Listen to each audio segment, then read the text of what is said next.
स्वागत है दोस्तों आप सभी का आपके अपने YouTube channel RK with education पर। दोस्तों हमारी जो बाल विकास एवं शिक्षा शास्त्र की टॉपिक वाइज प्रश्नोत्तरी जो चल रही थी उसके आज भाग 8 में 20 महत्वपूर्ण प्रश्नों पर हम चर्चा करने वाले हैं। ये सारे के सारे जो प्रश्न हैं बाल विकास एवं शिक्षा शास्त्र से संबंधित जो प्रश्न है पिछली जो परीक्षाएं हैं उन्हें पूछे गए प्रश्न है और ये रीट प्री रीट मेंस और फर्स्ट ग्रेड और सेकंड ग्रेड के लिए समान रूप से महत्वपूर्ण है। तो यदि आप इन प्रश्नों को पीडीएफ के रूप में चाहते हो तो आप हमारे टेलीग्राम चैनल है आरके विद एजुकेशन, उसको ज्वाइन जरूर कर लें। और अगर यूट्यूब चैनल पर पहली बार विजिट कर रहे हो तो यूट्यूब चैनल को सब्सक्राइब जरूर कर दें। तो देखते हैं आज का पहला प्रश्न। तो पहला प्रश्न है किस अवस्था को क्वेश्चनिंग एज के साथ गैंग एज भी कहा जाता है। ऑप्शन 1 दे रखा है किशोर, ऑप्शन 2 दे रखा है वयस्क, ऑप्शन 2 दे रखा है प्रारंभिक बचपन, ऑप्शन 3 दे रखा है पश्च बचपन, ऑप्शन 4 दे रखा है अनुत्तरित प्रश्न। तो प्रश्न क्या है? प्रश्न ये है कि किस अवस्था को क्वेश्चनिंग एज यानी प्रश्न पूछने की अवस्था के साथ गैंग एज भी कहा जाता है। तो इसका जो सही आंसर रहेगा, पहला जो ऑप्शन दे रखा है किशोर दे रखा है, दूसरा वयस्क दे रखा है, तीसरा प्रारंभिक बचपन, चौथा पश्च बचपन जो दे रखा है। तो इसका सही आंसर रहेगा वो रहेगा पश्च बचपन। क्या रहेगा? पश्च बचपन रहेगा, क्योंकि क्वेश्चन पूछने की एज और गैंग एज यानी बच्चे अपने समूह बना लेते हैं तो वो बनाते हैं उत्तर बाल्यावस्था में यानी कि पश्च बचपन में। उत्तर बाल्यावस्था भी इसको कहा जा सकता है, उत्तर बाल्य अवस्था। तो सही आंसर इसका हो जाएगा ऑप्शन नंबर 4 पश्च बचपन। इसके बाद में अगला प्रश्न हमारा एक इसको बोलते हैं क्वेश्चनिंग एज भी उत्तर बाल्यावस्था को कहा जाता है और गैंग एज भी इसको कहा जाता है बाल्यावस्था को। तो अगला प्रश्न है इसके बाद में, इसका तो सही आंसर हो जाएगा ऑप्शन नंबर 4। इसके बाद में अगला प्रश्न है जिन घरों के माता पिता का संबंध अच्छा होता है वे वो बच्चे होते हैं। तो ये प्रश्न तो एक समझ आधारित प्रश्न है और ये प्रश्न पूछा गया था जो एमपीटेट की जो एग्जाम होती है उसमें ये प्रश्न पूछा गया था। तो ऑप्शन 1 दे रखा है दूसरों के प्रति असहिष्णु, दूसरा दे रखा है आवेगी, ऑप्शन 3 दे रखा है कमजोर बौद्धिक नियंत्रण प्राप्त, ऑप्शन 4 दे रखा है सामाजिक भागीदारी में सफल, ऑप्शन 5 दे रखा है अनुत्तरित प्रश्न। तो तीनों जो ऑप्शन है, प्रथम जो तीनों ऑप्शन है वो नेगेटिव की तरफ इशारा कर रहे हैं, तो ये तो इसका आंसर हो गया नहीं। तो इसका जो आंसर होगा वो होगा सामाजिक भागीदारी में सफल। सही आंसर क्या रहेगा? सामाजिक भागीदारी में सफल। प्रश्न ये है कि जिन घरों के माता पिता का संबंध अच्छा होता है तो वो बच्चे भी क्या होते हैं? सामाजिक भागीदारी में सफल होते हैं। तो सही आंसर इसका रह जाएगा ऑप्शन नंबर 4। इसके बाद में अगला प्रश्न हमारा शारीरिक मानसिक एवं व्यक्तित्व विकासों की मूल आधारित विकासों नहीं है, ये विकास ही है। विकास की मूल आधारशिला किस काल में रखी गई? ऑप्शन 1 दे रखा है प्रौढ़ावस्था, ऑप्शन 2 दे रखा है किशोरावस्था, ऑप्शन 3 दे रखा है बाल्यावस्था, ऑप्शन 4 दे रखा है शैशवावस्था, ऑप्शन 5 दे रखा है अनुत्तरित प्रश्न। तो शारीरिक मानसिक एवं व्यक्तित्व के जो विकासों की मूल आधारशिला होती है वो होती है शैशवावस्था। कौन सी होती है? शैशवावस्था नहीं, सॉरी, बाल्यावस्था। कौन सी होती है? बाल्यावस्था होती है। शारीरिक मानसिक एवं व्यक्तित्व विकास की जो मूल आधारशिला होती है वो होती है बाल्यावस्था होती है। सही आंसर इसका रहेगा ऑप्शन नंबर 3 इसका सही आंसर रहेगा। और कोल एंड ब्रूस की एक जो परिभाषा भी है, कोल एंड ब्रूस की एक परिभाषा है, कोल एंड ब्रूस की एक मनोवैज्ञानिक है कोल एंड ब्रूस नाम से, इनकी एक परिभाषा है कि बाल्यावस्था को जीवन का अनोखा काल भी कहा जाता है। बाल्यावस्था को क्या कहा जाता है? बाल्यावस्था को जीवन का अनोखा काल कहा जाता है। जीवन का अनोखा काल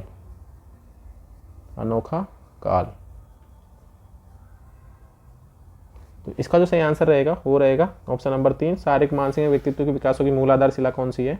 बाल्यावस्था। इसके बाद में अगला प्रश्न है, प्रश्न नंबर 4 है छद्म परिपक्वता का काल किस अवस्था को कहा जाता है? ऑप्शन 1 दे रखा किशोरावस्था, ऑप्शन 2 दे रखा शैशवावस्था, ऑप्शन 3 दे रखा पूर्व बाल्यावस्था, ऑप्शन 4 दे रखा उत्तर बाल्यावस्था, ऑप्शन 5 दे रखा अनुत्तरित प्रश्न। क्योंकि छद्म परिपक्वता का जो काल कहा जाता है वो कहा जाता है बाल्यावस्था को। कौन सी को कहा जाता है? बाल्यावस्था को कहा जाता है। इसका जो सही आंसर रहेगा, इसके अंदर पूर्व बाल्यावस्था भी दे रखा है और उत्तर बाल्यावस्था भी दे रखा है। अगर इनमें से दोनों में से बाल्यावस्था दिया होता तो इसका जो चिन्ह लगाते हैं हम वो माना है इसमें छद्म परिपक्वता का जो काल है वो माना है। ये आरपीएससी जो फर्स्ट ग्रेड का एग्जाम होता है उसमें प्रश्न पूछा गया था और इसमें जो छद्म परिपक्वता का जो काल माना गया है वो माना गया है पूर्व बाल्यावस्था को। किसको माना गया है? पूर्व बाल्यावस्था को इसका छद्म परिपक्वता का काल माना गया है। और छद्म परिपक्वता का काल कहा किसने है? बाल्यावस्था को जो छद्म परिपक्वता का काल कहा है, बाल्यावस्था को छद्म परिपक्वता का जो काल कहा है, छद्म परिपक्वता का काल वो कहा है रोस नामक मनोवैज्ञानिक ने इसे क्या कहा है? छद्म परिपक्वता का काल कहा है। छद्म परिपक्वता काल क्यों कहा है? क्योंकि 6 से लेके जो 8 या 10 वर्ष तक के जो बच्चे होते हैं उनको ऐसा लगता है कि वो अब बड़े हो गए हैं तथा उनसे अगर कोई बात करते हैं तो वो झुंझला जाते हैं उनकी बातों पर, तो और वो सोचते हैं अब हम बड़े हो गए हैं। तो ये जो प्रश्न है इसका जो सही आंसर रहेगा वो रहेगा ऑप्शन नंबर 3, छद्म परिपक्वता काल हो जाएगा पूर्व बाल्य अवस्था। इसके बाद में अगला प्रश्न है, सामाजिक समझ में अत्यधिक कमी बाल्यावस्था के किस विकार में सामान्य है? सामाजिक समझ में अत्यधिक कमी बाल्यावस्था के किस विकार में सामान्य है? ऑप्शन 1 दे रखा है डिसलेक्सिया, ऑप्शन 2 दे रखा है डिस्कैलकुलिया, ऑप्शन 3 दे रखा है ADHD, ऑप्शन 4 दे रखा है ऑटिज्म, ऑप्शन 5 दे रखा है अनुत्तरित प्रश्न। तो सामाजिक समझ में अत्यधिक कमी बाल्यावस्था किस विकार के अंदर आती है? तो ये होती है ऑटिज्म के अंदर, ऑटिज्म के अंदर होती है। सही आंसर इसका रहेगा ऑप्शन नंबर, इसका सही आंसर रहेगा वो रहेगा ऑप्शन नंबर 4 ऑटिज्म। ऑटिज्म को हिंदी में बोलते हैं आत्मविमोह, आत्मविमोह या इसको बोलते हैं स्वलीनता, स्वलीनता। इसमें बालक अपने आप में खोया रहता है, उसको जो आसपास क्या हो रहा है उससे कोई मतलब नहीं रहता। और ADHD होता है अति सक्रियता विकार। इसके अंदर बालक इतना सक्रिय होता है कि जैसे उसको क्लास में बैठने के लिए कहेंगे तो वो बाहर चला जाएगा या किसी के कुछ भी करने लग जाता है। तो ये होता है ADHD। डिस्कैलकुलिया होता है जो गणना संबंधी जो होती है प्रॉब्लम, जो मानसिक विकार है ये सारे। और डिसलेक्सिया है लिखने संबंधी या पढ़ने संबंधी जो विकार होते हैं, जैसे एस को, जैसे बी को कोई बालक ऐसे लिख देता है, उल्टा भी लिख देता है, सी को ऐसे लिख देता है, डी को ऐसे लिख देता है। तो ये होती है डिसलेक्सिया जो कुछ बच्चों में पाई जाती है। तो इसका जो सही आंसर रहेगा सामाजिक समझ में अत्यधिक कमी बाल्यावस्था किस विकार के अंदर आता है? तो ऑटिज्म के अंदर वो आता है। सही आंसर हो जाएगा ऑप्शन नंबर 4 इसका। इसके बाद में अगला प्रश्न है, प्रश्न नंबर 6 है, निम्नलिखित में से कौन सा आयु वर्ग उत्तर बाल्यावस्था में आएगा? ऑप्शन 1 दे रखा है 11 से 18 वर्ष, ऑप्शन 2 दे रखा है 18 से 24 वर्ष, ऑप्शन 3 दे रखा है 0 से 6 वर्ष, ऑप्शन 4 दे रखा है 6 से 11 वर्ष, ऑप्शन 5 दे रखा है अनुत्तरित प्रश्न। तो निम्नलिखित में से कौन सा आयु वर्ग उत्तर बाल्यावस्था में आएगा? तो उत्तर बाल्यावस्था में जो आएगा वो आएगा 6 से 11 वर्ष का बालक उत्तर बाल्यावस्था के अंदर सम्मिलित किया गया है। तो सही आंसर इसका हो जाएगा ऑप्शन नंबर 4। इसके बाद में अगला प्रश्न है हमारा, निम्नलिखित में से किसने किशोरावस्था से संबंधित अध्ययन किया? तो यहाँ से हमारे जो प्रश्न है वो किशोरावस्था से संबंधित ज़्यादा प्रश्न मिलेंगे आपको। किशोरावस्था से संबंधित यहाँ से प्रश्न स्टार्ट हो गए हैं। तो ऑप्शन 1 दे रखा है स्टैनले हॉल, ऑप्शन 2 दे रखा है बिग एंड हैंड, ऑप्शन 3 दे रखा है आइजैक, ऑप्शन 4 दे रखा है थॉर्नडाइक, ऑप्शन 5 दे रखा है अनुत्तरित प्रश्न। तो किशोरावस्था पर जो संबंधित सबसे ज़्यादा जो अध्ययन किए हैं वो किए हैं स्टैनले हॉल ने। किसने किए हैं? स्टैनले हॉल ने ये अध्ययन किया है। स्टैनले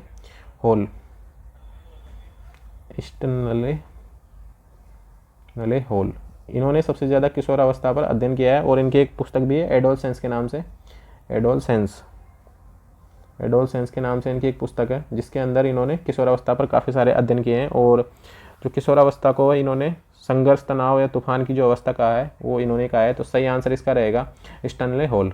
ऑप्शन नंबर इसका रहेगा 7, ऑप्शन नंबर 1 इसका सही आंसर रहेगा प्रश्न नंबर 7 का। इसके बाद में अगला प्रश्न हमारा प्रश्न नंबर 8 है हमारा, निम्नलिखित में से किस मनोवैज्ञानिक ने किशोरावस्था की विशेषता बताने के लिए वाक्यांश तूफान एवं तनाव का प्रयोग किया है? तो ऑप्शन 1 दे रखा है जॉन लॉक, ऑप्शन 2 दे रखा है स्टैनले हॉल, ऑप्शन 3 दे रखा है क्लार्क हल, ऑप्शन 4 दे रखा है सिगमंड फ्राइड, ऑप्शन 5 दे रखा है अनुत्तरित प्रश्न। तो तूफान, तनाव, संघर्ष, विरोध आदि जो शब्दों का प्रयोग किया है वो किया है स्टैनले हॉल ने। तो इसका सही आंसर रहेगा जी स्टैनले हॉल। सही आंसर क्या रहेगा? जी स्टैनले हॉल रहेगा। और किलपैट्रिक की एक और परिभाषा है किशोरावस्था के लिए, किलपैट्रिक की भी एक परिभाषा है। तो किलपैट्रिक की क्या परिभाषा है? किलपैट्रिक ने किशोरावस्था को जीवन का सबसे कठिन काल कहा है। किशोरावस्था को जीवन का सबसे कठिन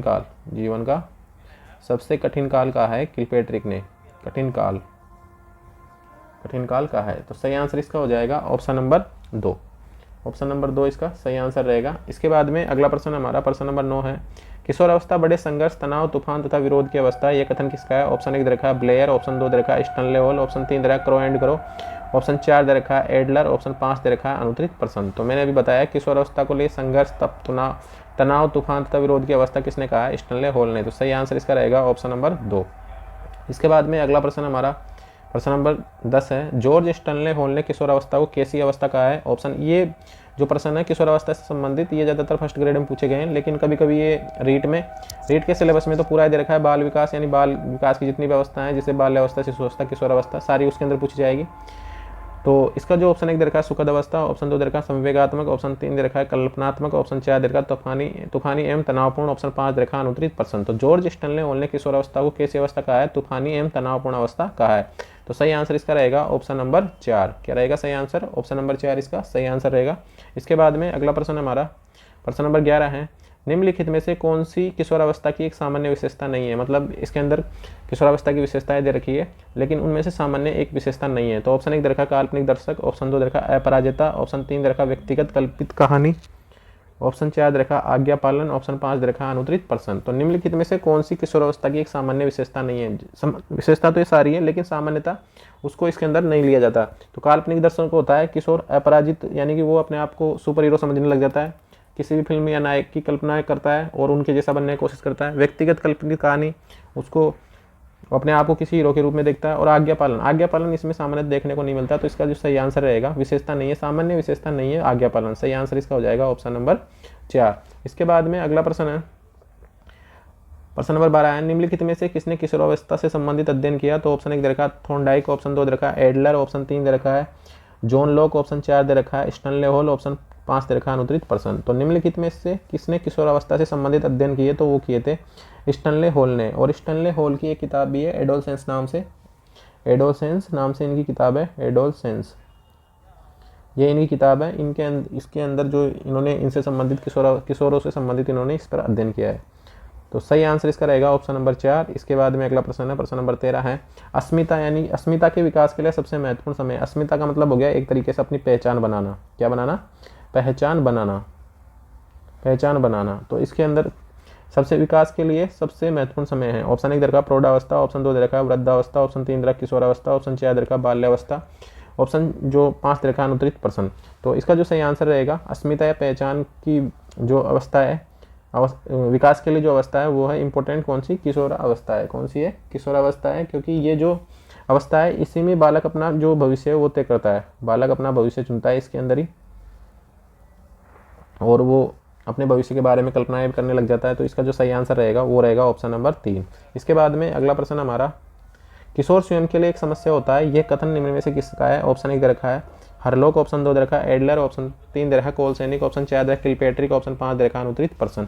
किशोर स्वयं के लिए एक समस्या होता है, ये कथन निम्न में से किसका है। तो ऑप्शन 1 इसका सही आंसर रहेगा, हरलोक का ये कथन है। हरलोक नामक जो मनोवैज्ञानिक है वो इसका सही आंसर है, क्योंकि उन्होंने कहा है कि किशोर स्वयं के लिए एक समस्या होता है। तो सही आंसर हो जाएगा इसका ऑप्शन नंबर 1। इसके बाद में अगला प्रश्न हमारा प्रश्न नंबर 15 है, निम्नलिखित में से किशोरावस्था का अन्य नाम नहीं है। ऑप्शन 1 दे रखा है बाल्यावस्था तथा प्रौढ़ावस्था के बीच का संधिकाल, ऑप्शन 2 दे रखा है समस्यात्मक अवस्था, ऑप्शन 3 दे रखा है संघर्ष तनाव और विरोध की अवस्था, ऑप्शन 4 दे रखा है वयस्कावस्था, ऑप्शन 5 दे रखा है अनुत्तरित प्रश्न। तो किशोरावस्था का अन्य नाम है बाल्यावस्था और प्रौढ़ावस्था के बीच का संधिकाल है, बिल्कुल सही बात है। समस्यात्मक अवस्था ये बात भी सही है, संघर्ष एवं तनाव विरोध की अवस्था ये बात भी सही है, लेकिन वयस्कावस्था इसका नाम नहीं है, क्योंकि जो किशोरावस्था के बाद में जो अवस्था मनोविज्ञान में शामिल की गई है उसको बोलते हैं प्रौढ़ावस्था। कौन सी अवस्था बोलते हैं? प्रौढ़ावस्था बोलते हैं। तो वैसे भी ये वयस्कावस्था किशोरावस्था का अन्य नाम नहीं है या इसका पर्यायवाची नहीं है। तो सही आंसर इसका हो जाएगा ऑप्शन नंबर 4। इसके बाद में अगला प्रश्न हमारा प्रश्न नंबर 16 है। अगला प्रश्न है, निम्नलिखित में से कौन सी किशोरावस्था की विशेषता नहीं है। ऑप्शन 1 दे रखा है विचार अमूर्त एवं आदर्शवादी होने लगते हैं, ऑप्शन 2 दे रखा है परिवार से स्वायत्तता बनाना प्रारंभ करते हैं, ऑप्शन 3 दे रखा है वयस्क आकार का शरीर और यौन परिपक्वता, ऑप्शन 4 दे रखा है पूर्व पठन एवं पूर्व लेखन कौशलों का विकास होने लगता है, ऑप्शन 4 दे रखा है अनुत्तरित प्रश्न। तो विचार अमूर्त एवं आदर्शवादी होने लगते हैं, बिल्कुल सही बात है। अमूर्त चिंतन की अवस्था इसे कहा जाता है। ऑप्शन 2 दे रखा है परिवार से स्वायत्तता बनाने लगते हैं, बिल्कुल ये बात भी सही है। वयस्क आकार का शरीर और यौन परिपक्वता भी आने लगती है, ये बात भी सही है। पूर्व पठन एवं पूर्व लेखन कौशलों का विकास होने लगता है, तो ये तो बाल्यावस्था में ही हो जाता है। कब हो जाता है? बाल्यावस्था में। तो ये किशोरावस्था की विशेषता नहीं है। तो सही आंसर इसका हो जाएगा ऑप्शन नंबर 4। इसके बाद में अगला प्रश्न हमारा प्रश्न नंबर 17 है, WHO के अनुसार किशोरावस्था के मध्य की अवस्था, यानी WHO ने जो किशोरावस्था की जो अवधि मानी है वो कौन सी मानी है। ऑप्शन 1 दे रखा है 10 से 19 वर्ष, ऑप्शन 2 दे रखा है 10 से 14 वर्ष, ऑप्शन 3 दे रखा है 12 से 18 वर्ष, ऑप्शन 4 दे रखा है 10 से 21 वर्ष, ऑप्शन 5 दे रखा है अनुत्तरित प्रश्न। तो WHO के अनुसार जो किशोरावस्था के मध्य की जो आयु है वो कौन सी है? 10 से लेकर 19 वर्ष की जो आयु है उसको क्या माना है? किशोरावस्था माना है WHO ने। किशोरावस्था माना है WHO ने। कब से कब तक की को? 10 से 19 वर्ष की आयु को, 10 से 19 वर्ष तक की जो आयु होती है उसको माना है किशोरावस्था। और ये प्रश्न पूछा गया था RPSC जो फर्स्ट ग्रेड की एग्जाम होती है उसके अंदर ये प्रश्न पूछा गया था। सही आंसर इसका रहेगा ऑप्शन नंबर 1। इसके बाद में अगला प्रश्न हमारा प्रश्न नंबर 18 है किशोर अभिवृद्धि आवेग का तात्पर्य है। ऑप्शन 1 दे रखा है किशोर की लंबाई और वजन में तीव्र वृद्धि जो लैंगिक परिपक्वता से ठीक पूर्व होती है। ऑप्शन 2 दे रखा है किशोर के मस्तिष्क के न्यूरॉनों की संख्या में वृद्धि, तीव्र वृद्धि। ऑप्शन 3 दे रखा है किशोर की संज्ञानात्मक योग्यताओं में वृद्धि। ऑप्शन 4 दे रखा है उपरोक्त सभी। ऑप्शन 5 दे रखा है अनुत्तरित प्रश्न। तो किशोर अभिवृद्धि और आवेग का तात्पर्य है कि लंबाई और वजन में तीव्र वृद्धि होगी जो लैंगिक परिपक्वता से ठीक पूर्व होती है, बिल्कुल सही है। किशोर के मस्तिष्क के न्यूरॉन की संख्या में तीव्र वृद्धि, ये बात भी सही है। किशोर के संज्ञानात्मक योग्यताओं में तीव्र वृद्धि, ये बात भी सही है। तो सही आंसर इसका रहेगा ऑप्शन नंबर 4। इसके बाद में अगला प्रश्न हमारा किशोरावस्था एक ऐसी आदत है जिसमें खुद को भूखे किशोरावस्था की एक ऐसी आदत जिसमें खुद को भूखे रखने की प्रवृत्ति होती है तथा ज़्यादा ये बालिकाओं में पाई जाती है, ऐसी अवस्था को कहा जाता है। तो ये प्रश्न पूछा गया था रीट लेवल 2 का ये एक प्रश्न है। रीट लेवल 2 2018 में ये प्रश्न पूछा गया था और काफ़ी पॉपुलर भी हुआ था उस टाइम पे ये प्रश्न, क्योंकि किसी ने ये प्रश्न पढ़ाया नहीं था उससे पहले। उसके बाद में ये प्रश्न काफ़ी सारे ऐसे जो मनोविकार हैं उनके बारे में पढ़ाया गया।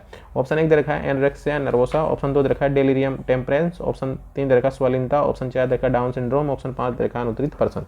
तो ऐसी अवस्था को कहा जाता है एनोरेक्सिया नर्वोसा, ये कहा जाता है और ये ज़्यादातर लड़कियों में पाई जाती है। खुद को भूखा रखने की जो प्रवृत्ति होती है, क्योंकि लड़कियों को लगता है कि वो मोटी हो गई है, तो इसके अंदर क्या होती है कि भाई लड़कियां खाना जो कम कर देती है, और ये जो प्रवृत्ति ज़्यादातर किसमें पाई जाती है, लड़कियों में पाई जाती है। इसे कहा जाता है एनोरेक्सिया नर्वोसा। सही आंसर इसका हो जाएगा ऑप्शन नंबर 1। इसके बाद में अगला प्रश्न है शारीरिक एवं मानसिक परिपक्वता प्राप्त व्यक्तियों को कहा जाता है। ऑप्शन 1 दे रखा है किशोर। ऑप्शन 2 दे रखा है प्रौढ़। ऑप्शन 3 दे रखा है वृद्ध। ऑप्शन 4 दे रखा है बालक। ऑप्शन 5 दे रखा है अनुत्तरित प्रश्न। तो शारीरिक एवं मानसिक परिपक्वता प्राप्त व्यक्तियों को क्या कहा जाता है, किशोर कहा जाता है। क्या कहा जाता है, किशोर कहा जाता है। तो सही आंसर इसका हो जाएगा ऑप्शन नंबर 1। तो दोस्तों ये थे आज के हमारे बाल्यावस्था और किशोरावस्था से संबंधित 20 महत्वपूर्ण प्रश्न जो विभिन्न प्रकार के एग्जाम, जो टीचिंग एग्जाम है उनमें पूछे गए प्रश्न है ये सारे प्रश्न, और इनके जो रिपीट होने की भी संभावना रहती है, क्योंकि काफ़ी प्रश्न ऐसे हैं जो बार बार में इसी में रिपीट हुए हैं, यानी कि वो अलग अलग एग्जाम में कई बार पूछे गए हैं।